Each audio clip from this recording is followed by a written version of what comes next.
Hello everyone. So welcome back to our physics class again. Now in the previous class we had discussed about the pressure exerted by liquid, means how a liquid exerts a pressure and how the pressure exerted by liquid increases or decreases by different factors. Then we have discussed about the characteristics of liquid pressure. Now with relate to that topic, today we are going to begin with very important topic, that is Pascal's law. So this law is also related with the pressure exerted by a liquid.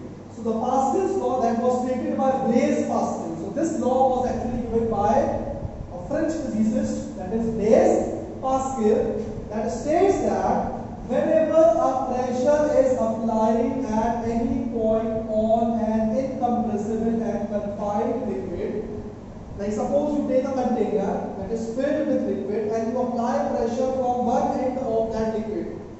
So what will happen? That pressure which is exerted at one end, it will going to transmit it everywhere inside the liquid equally.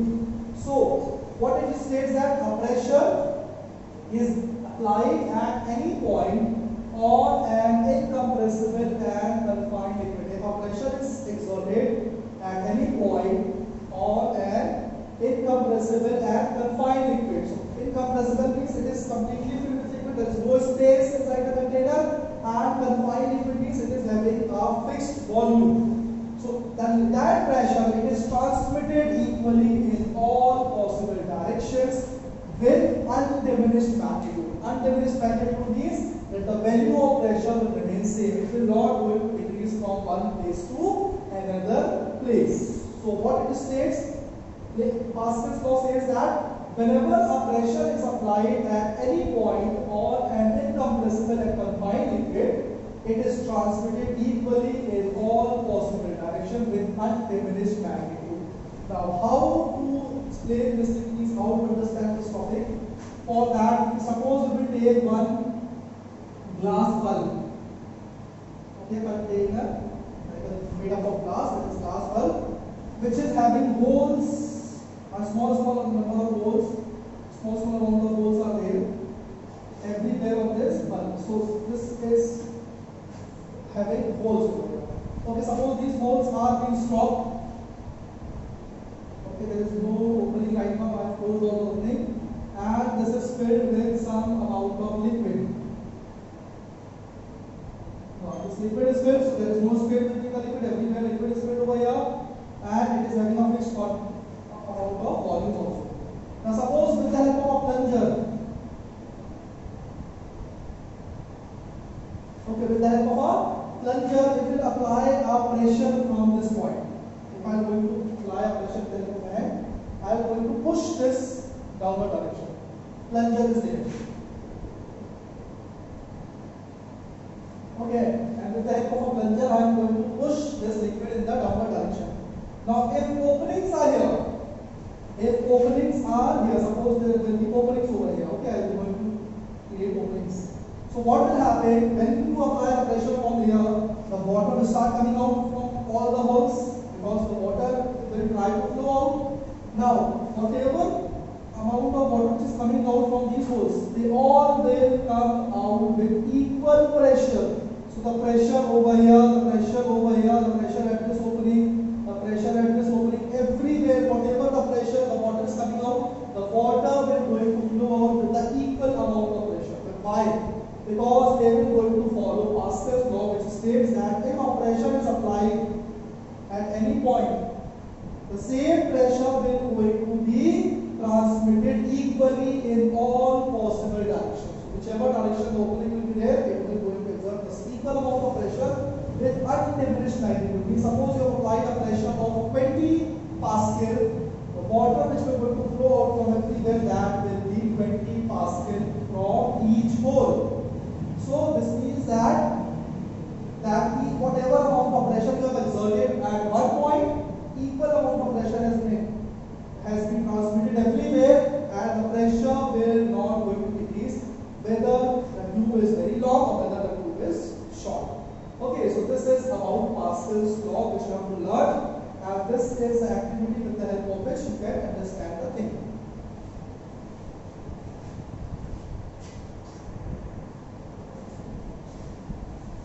Now, after talking about the Pascal's law, let us discuss about the consequences of liquid pressure. Okay, what are the applications of liquid pressure? So, as liquid pressure increases with depth, this is the point number one. First application, first consequence. As the liquid pressure increases with depth, the walls of a dam are made thicker and the base to withstand the greater lateral pressure of water at depth. So, what does it mean? So, I hope people are aware about the dams. Now, dams are built to store, to reservoir a huge amount of water behind it. So, when huge amount of water is filled and it is stored behind the dams, so obviously huge amount of pressure will also be there because the water which is placed at a height is always having lot of potential energy and it wants to flow out. Now, so whenever they build a dam, they build in such a way that the top end of the walls of the dam is thinner, whereas the bottom is made thicker. So why the bottom, the base of the dam is made thicker? Because since the water is filled, we know that as we go deeper and deeper inside the liquid, so suppose huge quantity of water is filled at a huge height, and when we go deeper and deeper inside the liquid, the pressure of liquid will going to increase.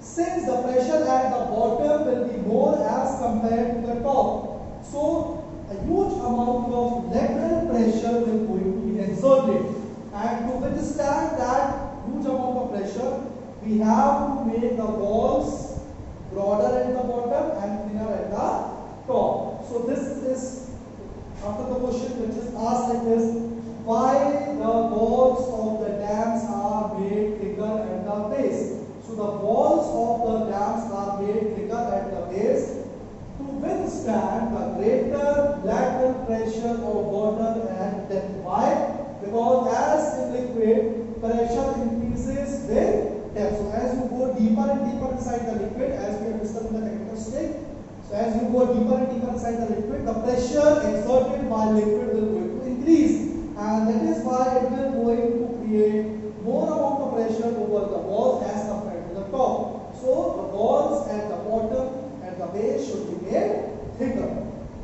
And second one, about the sea divers. Everybody must have seen sea divers. They go inside the sea in search of things or to locate any kind of ship which has been drowned or any kind of thing can be there. So over that condition, the sea divers have to wear special suits. So why sea divers have to wear special suits? You must have seen a whole suit is there which they have to wear and then they go inside. So sea divers have to wear special suits. Why? To protect themselves from being crushed. Crushed for what? By the high liquid pressure in the deep sea or ocean. So when we all know that sea or oceans, they are very, very deep. And whenever sea divers have to go till the bottom, till the beneath of the sea. So as you go deeper and deeper inside the sea, the liquid pressure above you will going to increase because you are going down. That means the height from the top is increasing. So since the depth is more and more, the liquid pressure will also going to increase. So your body, which is surrounded by water, will going to exert more pressure. Inside the body, blood pressure is there, and outside the liquid pressure is there, water pressure is there. So that liquid pressure will become more and more as compared to your blood pressure, which will not allow you to inhale air properly with the help of oxygen which you are having, and it will going to crush your body. So in order to overcome that problem or to protect yourself, sea divers have to wear special suits. So this is the answer why sea divers have to wear special suits in order to protect themselves from being crushed by the high liquid pressure in the sea or ocean. Now third one, the hulls of submarines are especially strengthened to bear huge pressure of the sea water. Now let us talk about submarines. We know that submarines are designed in such a way that sometimes they have to go deep inside the sea also, and sometimes you have to bring them up again. So when you are taking the submarines inside the sea, that is deeper, so the liquid pressure from outside will going to increase. And if the protective layer, that is the hull of the submarine, okay, this outer covering is not strengthened properly, then what will happen? It may get crushed and water will going to crush the body, it can go inside the submarine. So in order to overcome that problem, so that it can also hold the pressure of the liquid, high pressure of liquid deep inside the sea, the hulls of submarine are especially strengthened to bear huge pressure of the sea water. So this is about different consequences. I will take one more consequence and explain you how the liquid pressure can be exerted.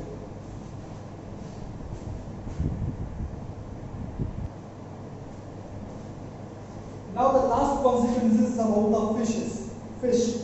Okay, so it has been found that when deep sea fishes means those fishes which are staying deep inside the liquid, inside the water. So suppose in the sea, the depth of the sea is very deep.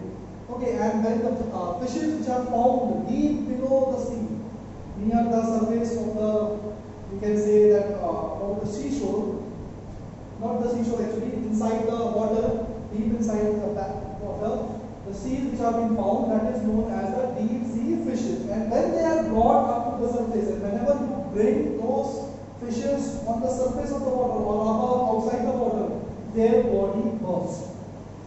So why it happens? Why those fishes which are present deep inside the sea and they are brought outside of water or on the surface of the water, their body get burst? The reason is that it is because the blood in their bodies flow at a very high pressure. So what actually happens, since these fishes are staying inside the water, deep inside the water, so outside liquid pressure is very high.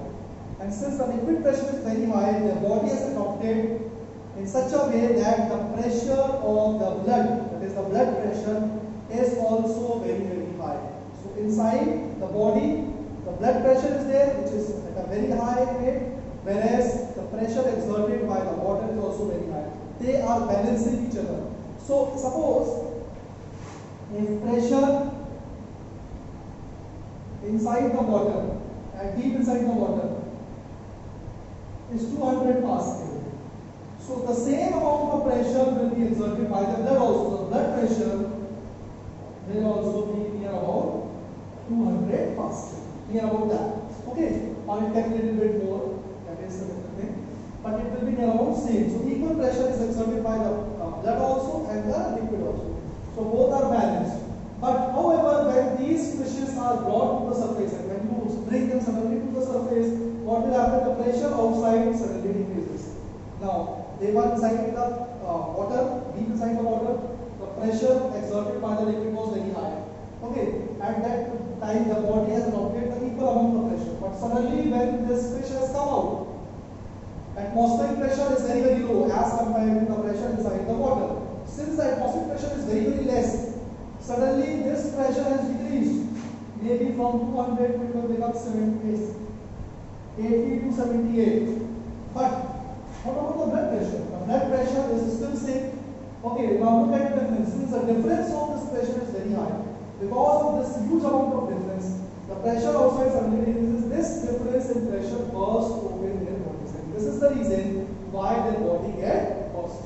So the question says that it has been found that when deep sea fishes are brought up to the surface, their body bursts. Why they burst? So it is because the blood in their bodies flows at a very high pressure. So whatever is the blood inside the body, we know that there is some blood pressure which is also there. So the blood pressure inside the body is very high.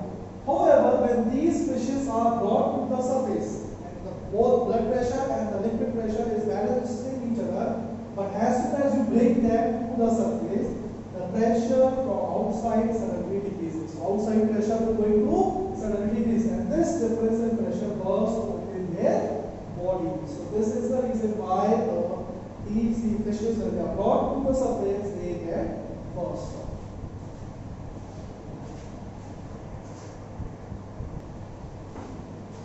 And the last thing is about the liquid pressure is the device. The device which is used to measure the liquid pressure, means how much amount of pressure is being exerted by the liquid, this you can measure by using a device that is known as manometer.